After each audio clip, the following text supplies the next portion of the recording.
Good evening and welcome to Viewpoint.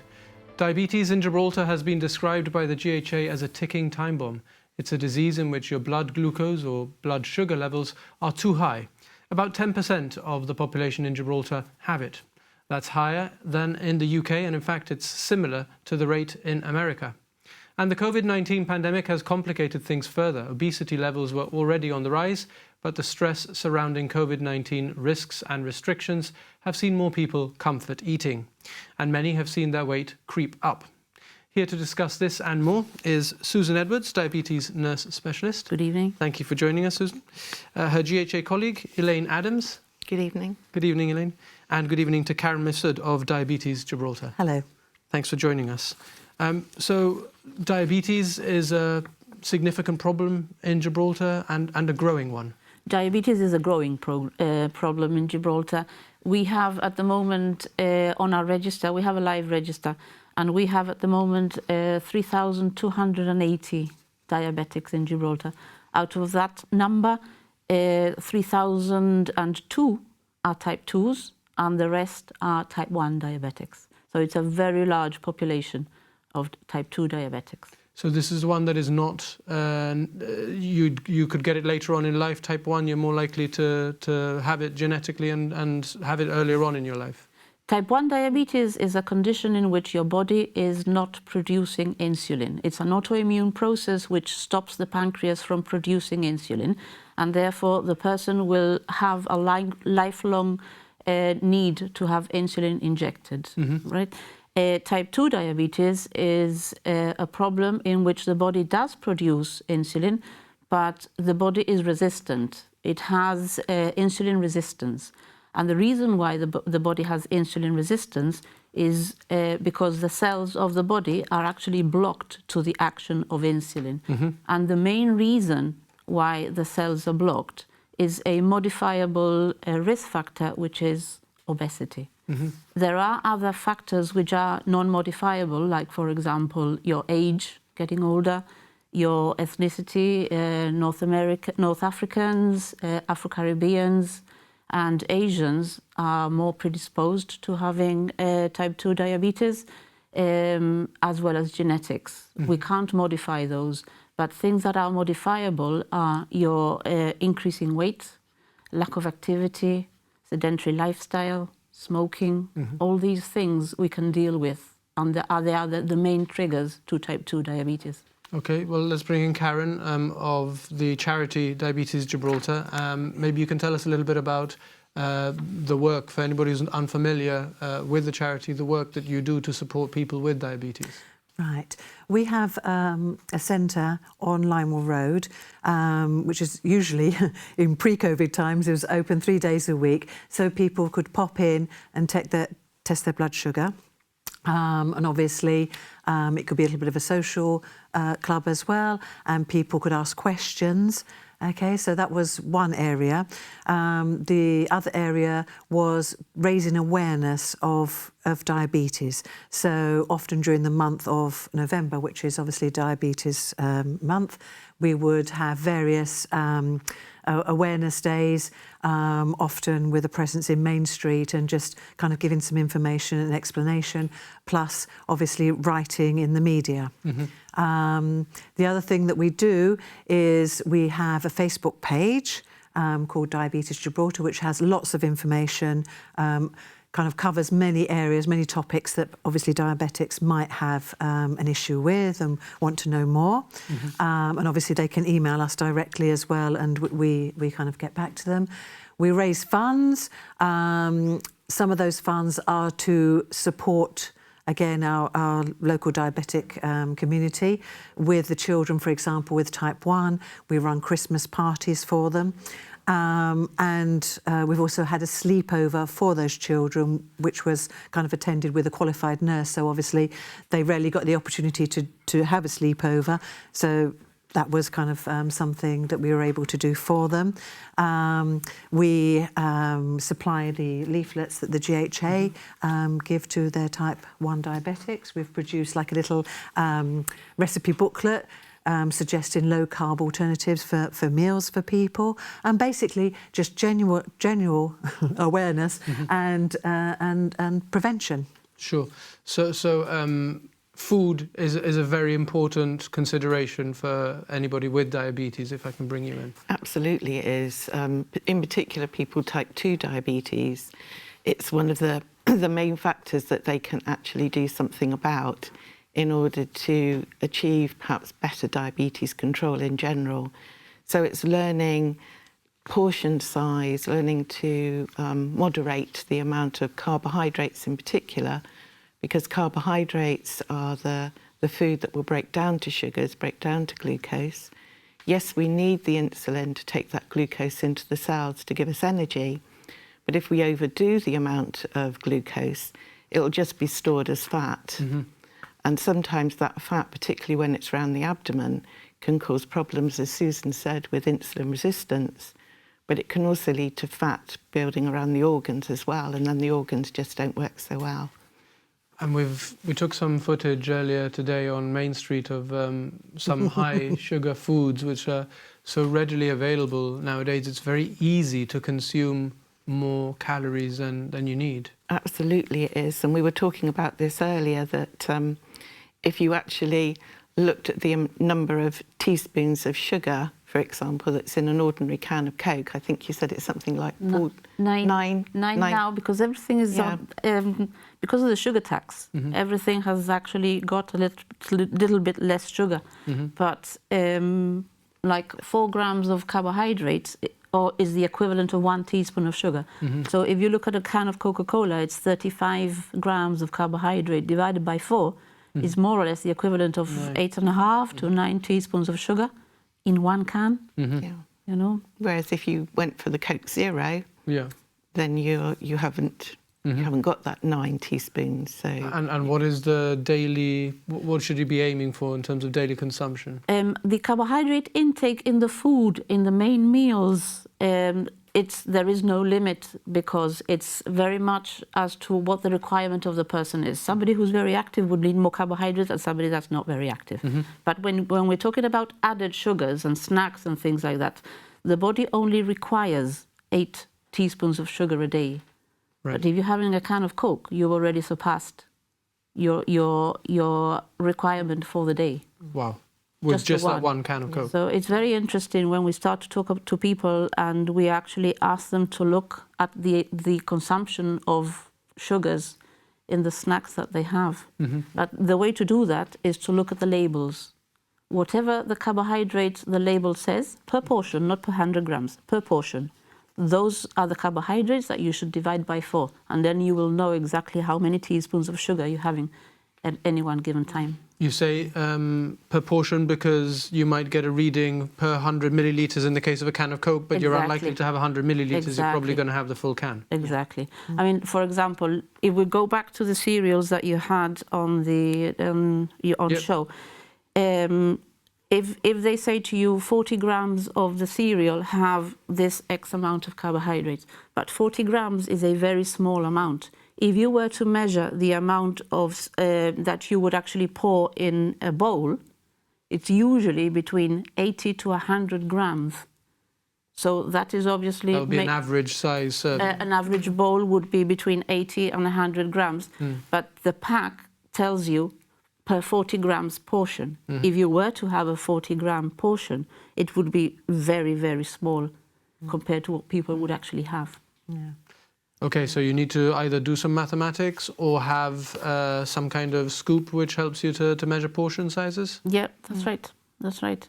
When we do type 1 education, type 1 diabetes, it's all about counting carbs. Mm-hmm. And we teach the persons with type 1 diabetes to match the insulin requirement to the carbs that they're eating. So we actually teach them to measure the carbohydrates in the food. Mm-hmm. And then like that, they'll be able to see how much insulin they require. Mm. In type 2 diabetes, it's all about reducing the carbs, whilst in type 1 diabetes, it's all about counting the carbs. Mm. Okay. Let's find out a little bit more about each type of diabetes. You're watching Viewpoint. We're live from Broadcasting House. If you have a question for our panel, then do please send us an email, viewpoint@gbc.gi. You can also join the conversation online using the hashtag GBC Viewpoint. So just to recap, what is diabetes? This from the charity Diabetes UK. There are two main types of diabetes, type 1 and type 2. They're different conditions, but they're both serious. There are some other rarer types of diabetes too. What all types of diabetes have in common is that they cause people to have too much glucose in their blood. But we all need some glucose.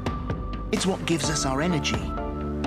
We get glucose when our bodies break down the carbohydrates that we eat or drink, and that glucose is released into our blood.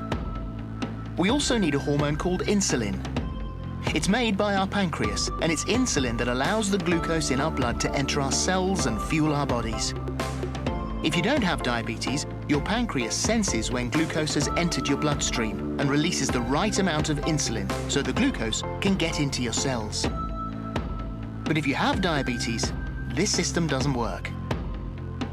When you've got type 1 diabetes, you can't make any insulin at all. If you've got type 2 diabetes, it's a bit different. The insulin you make either can't work effectively or you can't produce enough of it. In both types of diabetes, because glucose can't get into your cells, it begins to build up in your blood.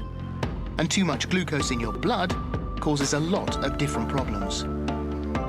To begin with, it leads to diabetes symptoms like having to wee a lot, being incredibly thirsty and feeling very tired.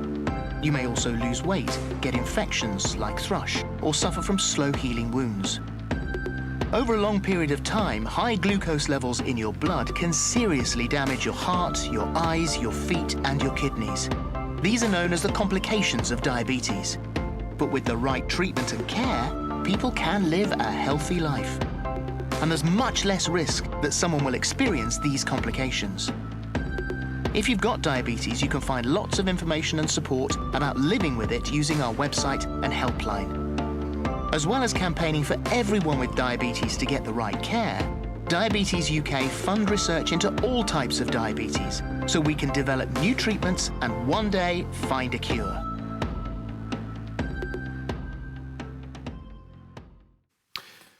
So a little bit more there from the charity Diabetes UK, which does very good work, as I understand it. Yeah. You guys sort of follow their literature and use some of their materials, don't you? That's right, we do. Yeah. We all do. We do. Yeah. Good stuff. And we saw a contact number up there. It might be a good moment to let our viewers know how they can get in touch with each of you. Susan, we had a mobile number up there. The number that's online is the diabetes team phone line. Yep. And that number is manned by our nursing admin.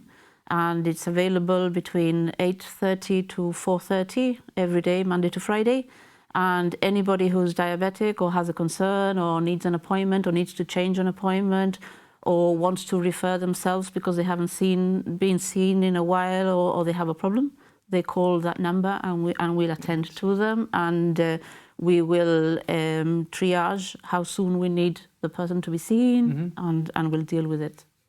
Okay, and search Diabetes Gibraltar on That's Facebook. right, yeah, that's the best way. And the message, yes, and we'll get back as soon as we can. Brilliant. We've invited questions from our viewers, and we've got one from somebody who would prefer to remain anonymous. He's moved with his family to Gibraltar from the UK, and he says two factors are causing him concern relating to his son in school. Firstly, he's not allowed to run in the playground for reasons of health and safety. And second, he thinks that obviously takes away an important exercise opportunity away. And secondly, he says children are allowed to bring in their own food and snacks to school. Firstly, he says packed lunch items such as crisps, chocolate and fruit juices, which were banned in his UK school, are not banned here. And secondly, school lunches were provided in the UK and are not provided in his child's school, which invariably means that some parents or some children will bring in less healthy foods. So he just wanted to raise these points. I don't know how they relate to your specialisms, because it's partly a question for the schools and the Department of Education, but maybe you can comment? Yeah, of course we can. I've been working on a campaign with the schools with one of my colleagues from the dietitians department, and all the schools have always been very much on board on not having tax shops so that the children don't buy extra snacks. And basically, whatever the parents put in the snack bags is very much dependent on the parent themselves, you know. But with relation to the children, we have a pediatric diabetes nurse who's unfortunately not been able to be with us today, but she would have given more light into that. But is the child diabetic? I'm not too sure. I'll have another read, moving through it. I don't think so. I think it's just saying that childhood health is extremely important for short and longer term health outcomes, including diabetes. We also need to remember that the issue about not running in the playground may be an issue of health and safety within the school, so that needs to be tackled within the school. But definitely the period of time that the child is in school, they have to stick to the restrictions of the school. Outside the school, the child could be able to do activity and play around and use a ball, burn energy without a problem. But definitely, whatever the parents put in the snack box, the teachers cannot patrol that. Sure. What suggestions, advice can you give in respect of advice, snacks, lunches, which would be healthy for children, or what sort of things they need to consider or avoid? I mean, a fruit for lunch, maybe as a dessert, and if they're going to have a sandwich for their lunch, that's absolutely fine. I mean, carbohydrates with a bit of protein inside the sandwich. Cheese or ham, no? And maybe a yogurt if they want to take it. If a parent puts a chocolate, that is their choice. Yeah, it would be something we'd be saying, use as a treat. Use as a treat. Even for a child, use as a treat rather than have it every day in your lunchbox when you're at school. Yeah. We know that children are going to expend a bit more energy anyway because they're on the go a little bit more. But even so, if you can get in early with the right details of what you need in your diet and what you don't need, then it makes it a lot easier as we grow up. So you were telling me, weren't you, when you did the Health and Awareness Day in some of the middle schools, that then one of the teachers went to give the children a treat, and the children actually said to their teacher, oh no, we're not going to have that chocolate, that's unhealthy, which is obviously a reflection on what the GHA have done, and the dietitian, obviously, they've obviously given good advice, and they've actually, kind of sunk in with, the children do absorb, but it's obviously the adult that needs to educate the child. Unfortunately, everything's on hold because of COVID. Yeah, the last school awareness day that we did was in March just before the lockdown, and it was very, very effective. Children are very receptive. They're like sponges. They will take anything that's information. But it's definitely it's the parents that need education. So is the message more to be aware of it, to think about it, try and use it as a treat, rather than cut them out completely? We do not demonize food. What we talk about is mindfulness. Think about what you're having. You can have a chocolate, of course you can, but not every day. And if you're going to need a whole bar, or do you need to have... Exactly. Do you need to taste it? If you need to taste it, then you can have one of the pieces of the chocolate and then have that chocolate throughout the week. But do you really need the whole chocolate in one go? Because one of the factors that we teach patients in the clinic is when you have a piece of chocolate in your mouth and you chew it and you swallow it, once you've swallowed it, your taste buds are not feeling anything, they're not tasting, so they want some more. So rather than have another piece of chocolate, saturate your taste buds, have the chocolate in your mouth, make it melt, savor it, and then swallow it. And then you won't need the whole chocolate. It's a trick. Right.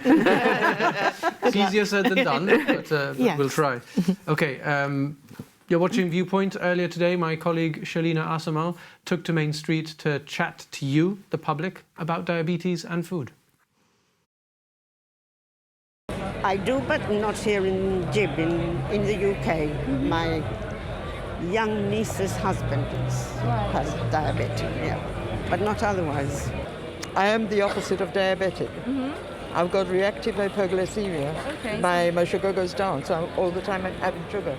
I don't have diabetes, but my granny did have, so obviously it has been in the family. Hopefully not anymore, but and obviously as we grow old, we're all susceptible to maybe having diabetes in the older age, so obviously. How did you and your family and your grandmother cope with that then? My granny actually used to have insulin twice a day, so she had to be injected. Those days there was no EpiPen, there was nothing, so it was just injections. And my mother luckily was a nurse, so she used to go and administer it on a daily basis, twice a day for her.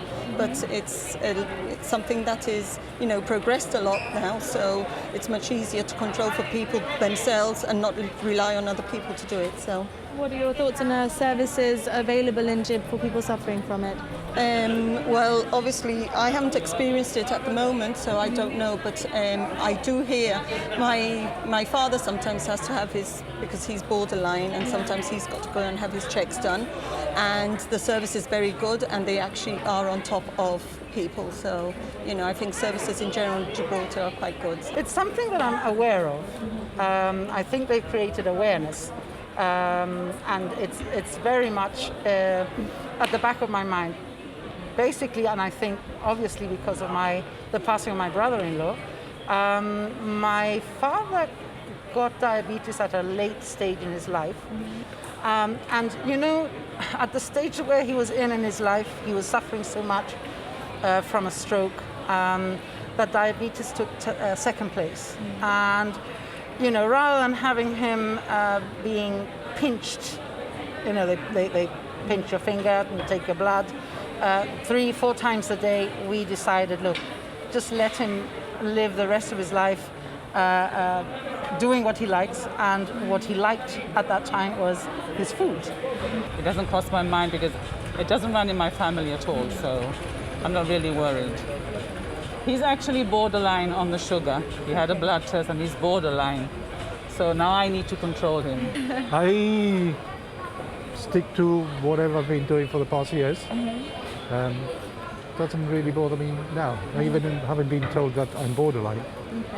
So I'll eat less chocolates, that's all. It's something that is very much in the back of my mind. And I'm pretty old now, and definitely I wouldn't like to get diabetes at this late stage in my life. But I understand that there are, from a young age, I suppose, people and youngsters who take a lot of fizzy drinks and all that sort of thing. It might very well affect them in later life. My husband's a diabetic, and I tend to try and control him as much as I can, and try to cook healthy food and all that. But during lockdown, if you ask me, it didn't happen that way. We had too many hours at home and indulging in the wrong things. But obviously now we're more conscious on it.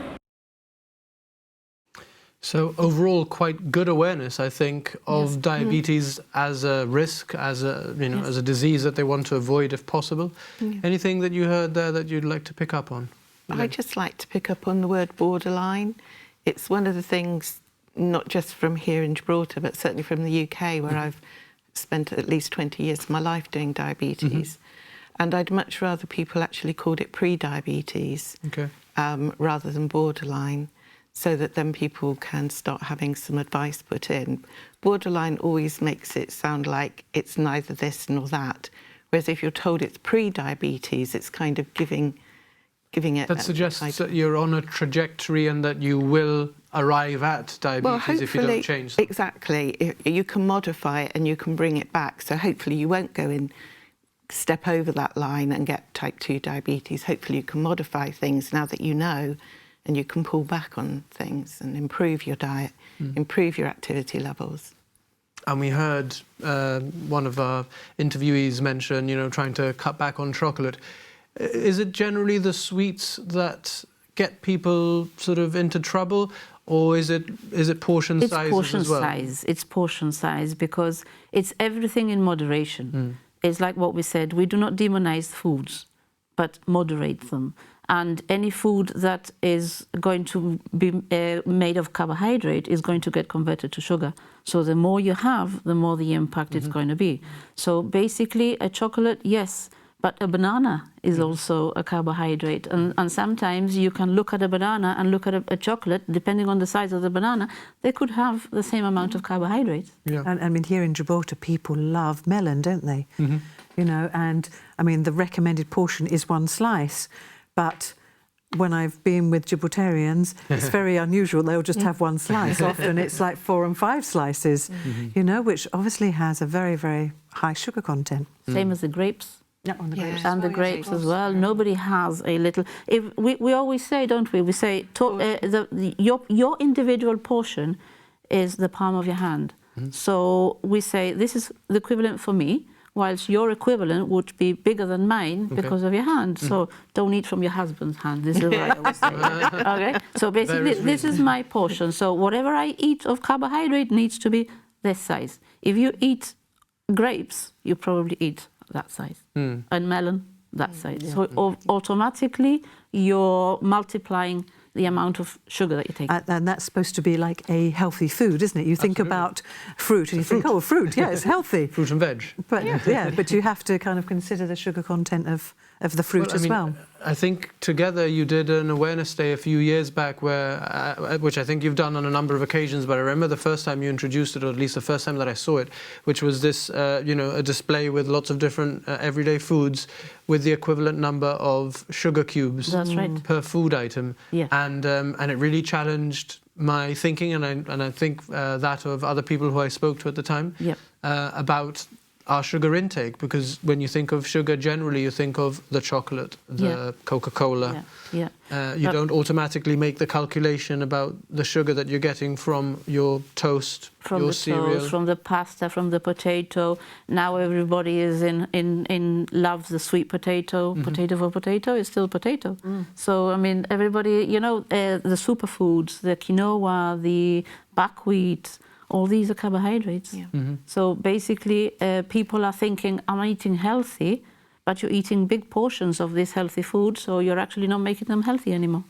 So you need the variety. Those foods are okay, but you need to. The main message there is portion size. Portion size. And look at your hand. I mean, we always show. This is what we give our patients. Yeah. So we say this is the food plate. So half of your food plate can be salad or vegetables because of the fiber content of what there is. Then starchy carbohydrates are better than sweet carbohydrates because they don't impact your sugar very quickly. So give us some examples. Pasta, potatoes, beans, things like garbanzos, rice. Those are better than? Than the sweet carbohydrates which you would get from sweets. Fruit juice. Fruit juice is not a good idea because if you have fruit juice, how many fruits are you actually using to make that juice? Again, a fruit smoothie is not a good idea because you're not having the one fruit, you're having a whole combination of fruits, pulped, almost digested, so when it goes into the body, it spikes your sugar much faster. So this is what we recommend: a quarter carbohydrates and half salad of vegetables and a quarter protein.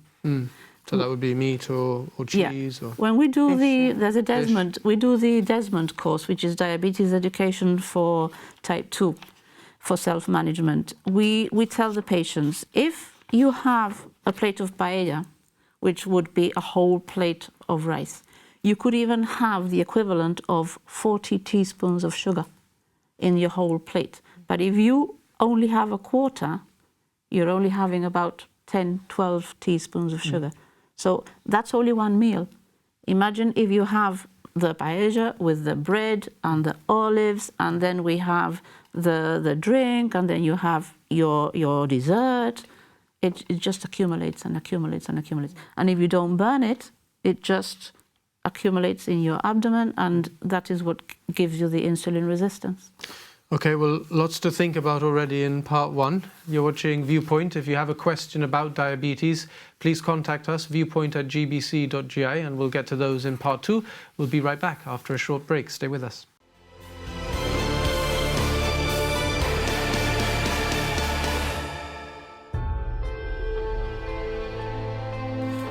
Welcome back to Viewpoint. We're live from Broadcasting House. We're discussing diabetes, and if you want to put a question to our panel about the disease, viewpoint@gbc.gi is the way to do so. Thank you if you've done so already.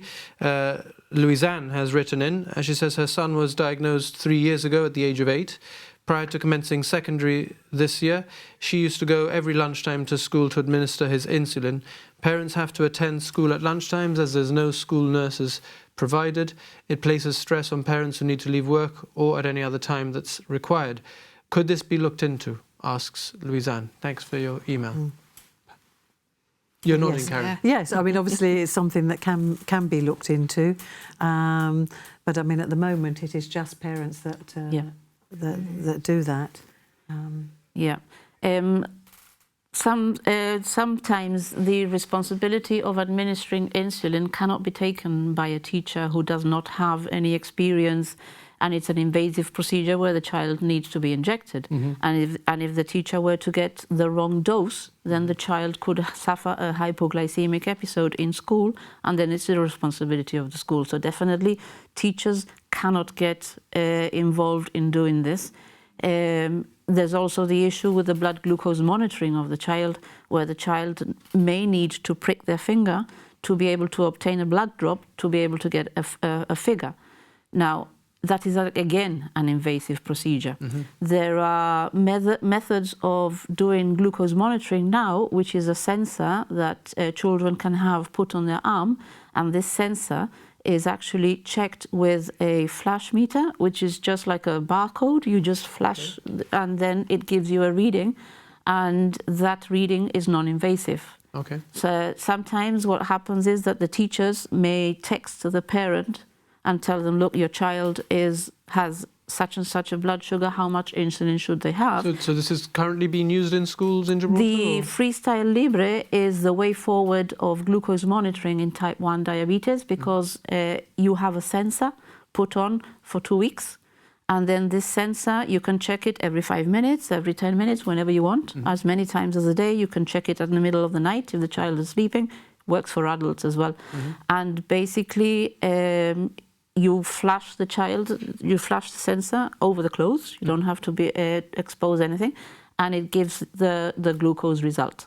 So that glucose result can be conveyed to the parent, and then the parent will decide what insulin dose the child needs. Now, there's also an issue: can the child deliver their own insulin dose? Depends on the age. It depends on the age, it depends on the responsibility of the child and the confidence of the child. Some children want to give their own insulin from time 0 because they feel comfortable, they don't want anybody pricking them, so that is absolutely fine. And that relieves the parent as well. You have to trust your child that they're going to have the dose of insulin that the mother says.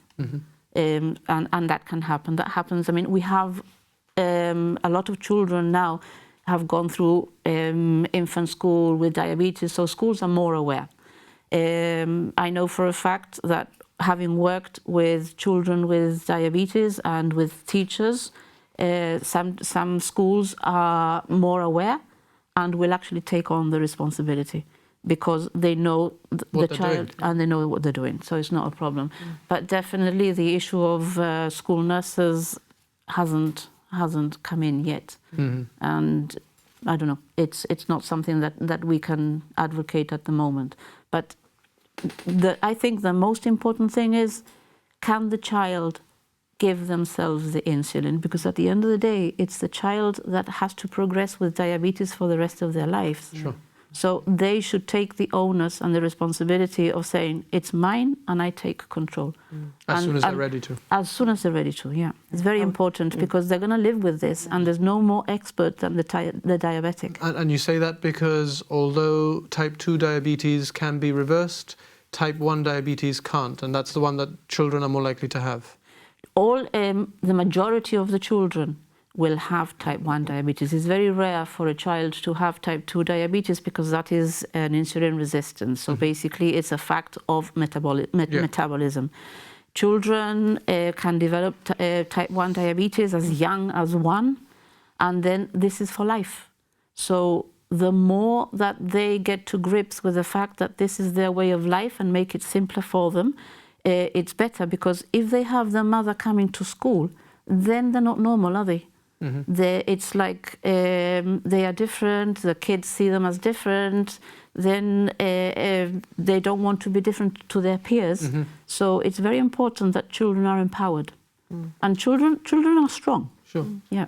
Karen, you wanted to come in there. Yeah, just recently I was talking to the children's diabetic nurse, Cynthia, about this as well. And she was saying from the first appointment that she has with the child, she encourages, like you were saying, motivation for themselves to look after themselves, and wants them to be able to inject insulin from the first appointment. Obviously dependent on the age, but that's kind of her ethos, if you like, to try and get a child to be able to give themselves that administer insulin safely, obviously. Yeah, because a child who cannot administer their own insulin is restricted from going out with their friends, going to a party, doing the normal things that they would, because the parent would have to be there all the time, you know. And being a parent of a type 1 diabetic, sometimes you need to pull away. Well, there's another email. Thank you, Corinne, for getting in touch. She says she's the parent of a type 1 diabetic child, and she thinks also that more support is needed in school, especially when there's more than one student with type 1 diabetes, which she says can be very unpredictable and in her experience takes up a lot of the teacher's time. It's a large responsibility for the teachers, who she says are doing a great job in her experience in Bishop Fitzgerald School, but because of the amount of time and responsibility that it presents with teachers, that for her is a case for requiring nurses in schools for that reason. Put it to you. I don't know, Elaine, if you want to have a word on this topic. I was going to say it's the education side of things that goes in. So it's what you've both done already, that going into schools, giving all of the children an idea of what type 1 diabetes is, so that then the child with type 1 diabetes isn't made to feel different. And then they will understand, oh, that's why you swipe your Libre, or that's why you have to prick your finger, that's why you put insulin in. And for some, it becomes a talking point, and actually the rest of the class learn because of that child that's in there with type 1 diabetes. So it's a good education point, I think. It is. Okay, Salvador has been in touch. He wants to know more about the idea of being pre-diabetic. He says that he himself had a reading of 9 in July and was considered pre-diabetic, but then took to having a stricter control on his diet and was able to bring down his reading to 5.5 on his blood test in September.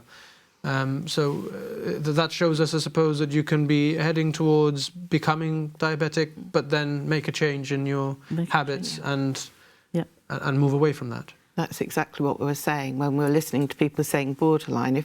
If people know that they've got pre-diabetes, like, really well done, and congratulations for taking on everything that you've done to bring it back down and you know, take it beyond that point. I think this is the aim of coming live and talking about it, because the more people who think they're borderline, when you're told you're borderline, you're pre-diabetic. If you're pre-diabetic, let's do something about it now, so that we avoid the progression to the end stage of getting a full-blown type 2 diabetes. Okay, Terence wants to know what role does regular exercise play, and what can you tell us about processed foods? Exercise is the most important thing. Exercise is good to reduce your weight. Exercise is good to get your circulation going. It's good for your mind. It's good for your health, everything. So exercise is the basis of health, really. And the processed foods.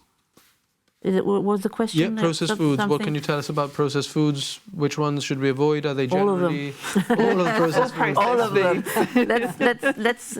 What is a processed food? If we're actually looking at the name, a processed food is something that is made artificially, right, into something that's edible. And if you look at the nutritional value of a processed food, it's probably full of fat and sugar to give it taste. So avoid it. Avoid it altogether.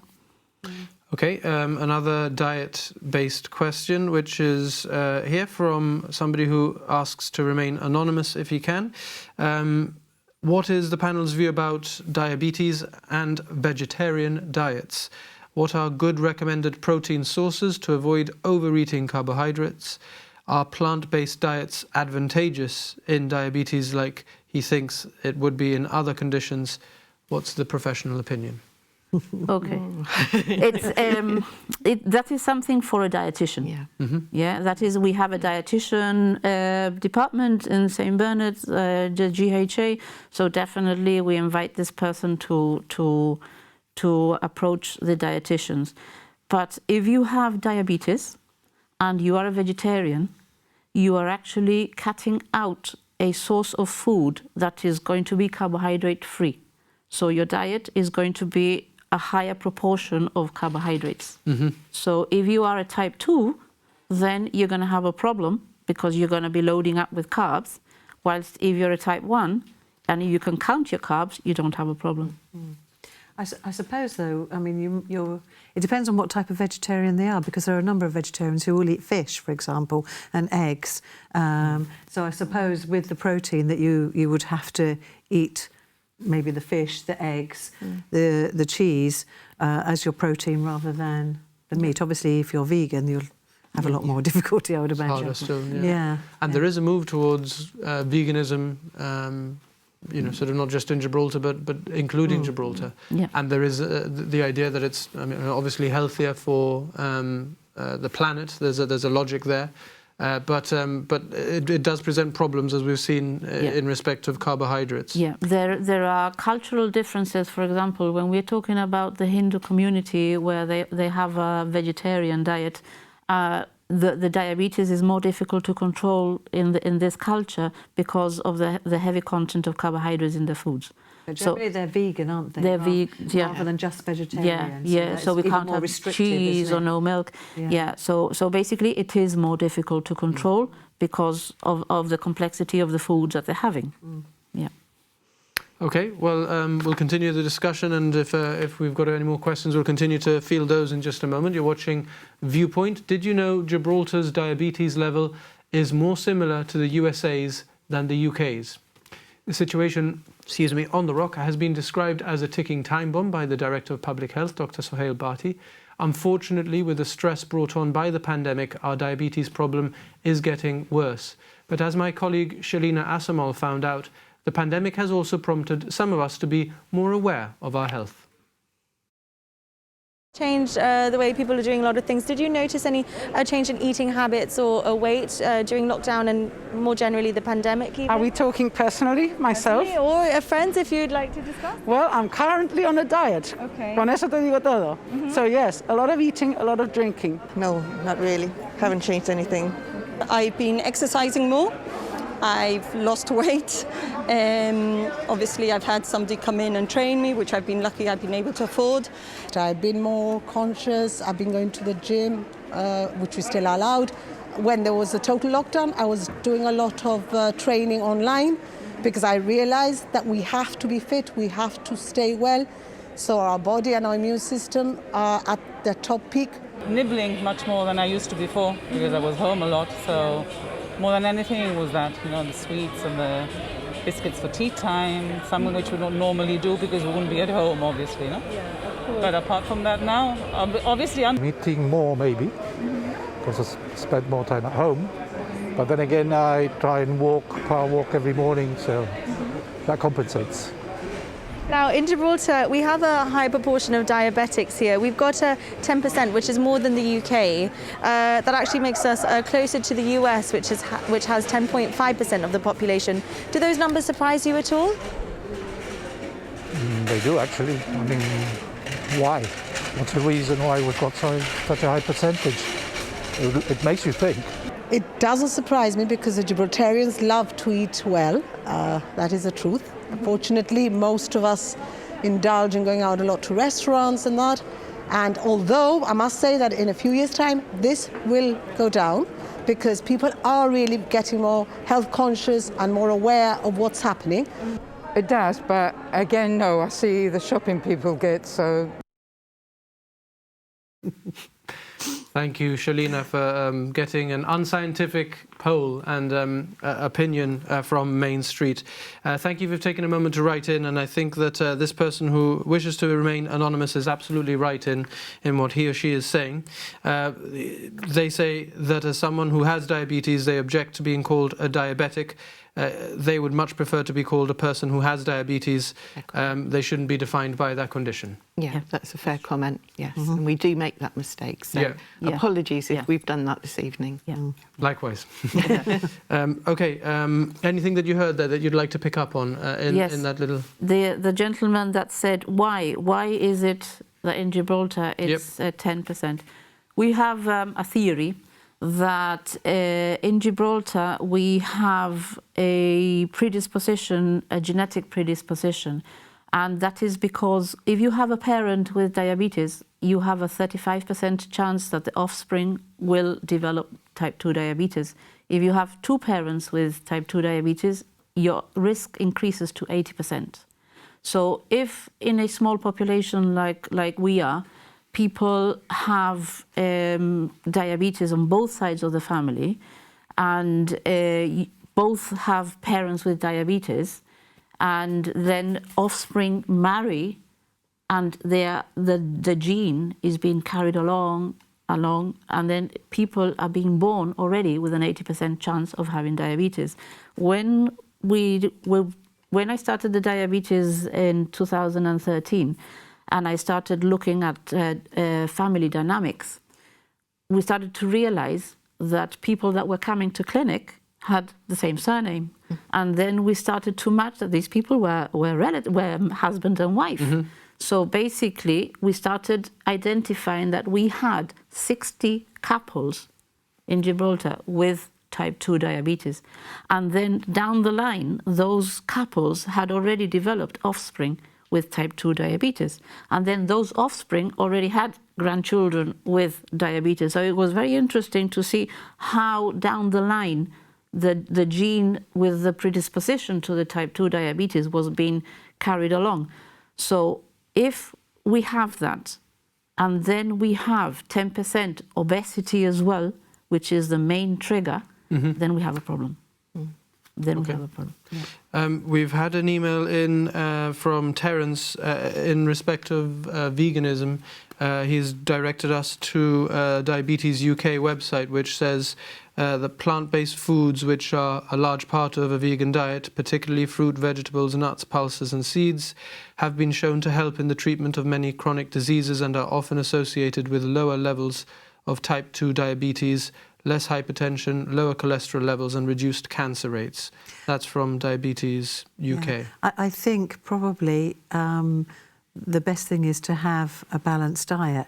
So yes, I mean if you are eating nuts, pulses, fruits and vegetables, of course, yes, you're going to have a healthy diet. But the problem is that added on to that, you can also have sweets, a lot of which can be vegan sweets, which obviously have a lot of sugar in. You can have bread, which obviously is a carbohydrate. So it's in mind, whatever diet you have, whether it is vegan, vegetarian, or the standard, kind of carnivore diet, whatever. It's having the healthy plate, the portion control. Portion sizes. That's right, and not having the unhealthy snacks, the chocolates, the Coca-Cola. I presume Coca-Cola is vegan as well. I'm not 100% sure, but that has, as they were saying, kind of the 9 teaspoons of sugar. So it is a healthy diet, not kind of whether it's vegan, that's vegetarian. That's right. Within your own dietary sort of parameters, try and think of portion sizes, variety. So when we talk about the Mediterranean diet, it's supposed to be the healthiest diet. But again, it's the healthiest diet according to the portion size. Depends what you do with it. If you stick to portion size and not eat the whole paella. Of course. Okay. Yesterday we spent some time filming a mock consultation at your clinic at the primary care centre. We've prepared a sequence. Maybe you could talk us through what we're seeing here, so that anyone visiting you for the first time knows what to expect. The what we call the annual diabetes review clinic is where we actually measure the patient's parameters, where we do the blood pressure, we do the height and the weight to check their BMI, because obesity, overweight starts at a BMI over 25, 30, and then obesity over 30. So what we do is we check the patient's parameters against the ones that they had previously, and then we have a basis to discuss how they've progressed and where they want to go and the goal setting. No? Then one of the complications of diabetes is peripheral neuropathy. Peripheral neuropathy, that is the loss of sensation and damage to the nerves that lead down to the lower extremities of the feet. So we actually do a check with a monofilament. You'll see Lynn doing that now. And we actually test the sensations of the feet. If the person feels this, then the sensations are absolutely fine. Then we also do the pulses to make sure the circulation, the microcirculation down to the feet is healthy, because one of the main problems with diabetes, one of the main complications is diabetic feet, diabetic ulcers, and eventual amputation. So to avoid that, one of the main reasons why we ask patients to come to the annual diabetes. During lockdown, we unfortunately had to stop the annual reviews, and the patients missed out on having the circulation to the feet done. So this is something that we're on our cases, and we are doing it again to make sure that we're catching up, because like I said, amputation is one of the most debilitating and saddest things with diabetes. Okay. And this would be for somebody, a consultation would be for somebody who is pre-diabetic or becomes diabetic? This is the annual review for all diabetics. All diabetics get this. If they are pre-diabetic, we'll do the annual check, because we're actually making sure that they haven't progressed to type 2 diabetes, and then we bring them back a year later if they're fine. If anybody who not all diabetics go uncontrolled. Some diabetics are very, very well controlled, so we only need to see them once a year. But in this clinic, we will identify whether the patient needs to come back in a week's time, in 2 weeks' time, in 3 months' time. So basically, it's what is it? It's the strongest basis that we use to basically triage our patients. Yeah. Okay. Elaine, anybody watching at home who hasn't been diagnosed with diabetes yet but is concerned about some of the things they've heard tonight, what steps can they take to try and reduce the risk? I would say definitely go onto the Diabetes UK website. There's so much information on there that if there's anything that concerns them, they can probably get an answer from there. I know that some of the pharmacies do health checks, so it might be worth calling into the pharmacy, see if they are prepared to do a health check for you. Just to take on the advice, really, for people older in life who are carrying a little bit more weight, perhaps now is the time to start thinking about, I hate the word diet, but thinking of maybe a healthy eating plan and perhaps putting in a little bit more activity. That can be difficult on top of having had a busy day at work, but it pays off dividends in the end. And putting the two together is the really important thing. It's not doing the eating pattern without the activity, or the activity without the eating. It's putting the two things together. Okay, a reminder about how the charity helps to support people living with diabetes? Right, obviously through our webpage that we have, Diabetes Gibraltar, and basically we try and go into the media whenever we can to give people information and obviously support. We're all in the same team, really, coming from slightly different aspects, that obviously we're trying to support people with diabetes to help them kind of control and understand their condition. We're also trying to work to help raise awareness so people can prevent themselves from becoming a full diabetic if they're pre-diabetic. So, yeah. Okay, and Susan, finally, you were worried by the effect that the earlier stages, in particular the lockdown, had on people who are living with diabetes. they gained weight on average. Yes. And tell us about that, and tell us also in a nutshell about the advice that you'd give anyone living with diabetes. The initial lockdown that happened in March, what it gave the patients is a lot of anxiety. And this anxiety and this fear and not being able to go out, all these elements lead to comfort eating. And obviously comfort eating is things that are nice and tasty and unfortunately calorific dense. And then what happens is that these type 2 diabetics started putting on weight, and the average weight gain that we noticed when the patients started coming back to the clinic was about 5 kilos. Significant. So this is a significant increase in weight, which increases insulin resistance and makes the diabetes worse. So the concern with this is that we're actually going to see more diabetes coming through the next few months. My advice in this situation is, yes, you need to comfort eat, but be mindful. Be very mindful of what you're having, what you're doing. Try and do some exercise activities online with the Fit and Fabulous that you do. Yeah. Karen has a website and she does the Fit and Fabulous. Join that, do it at home, be active. Yeah. Great. Thank you so much. That's where we leave Viewpoint. Many thanks to my panel, Susan Edwards, who's a diabetes nurse specialist, her GHA colleagues, Elaine Adams, and thanks also to Karen Mifsud of Diabetes Gibraltar. That's it. Viewpoint will be back at the same time next week. For now, thanks for watching. Look after yourself. Watch your portion sizes. Good night.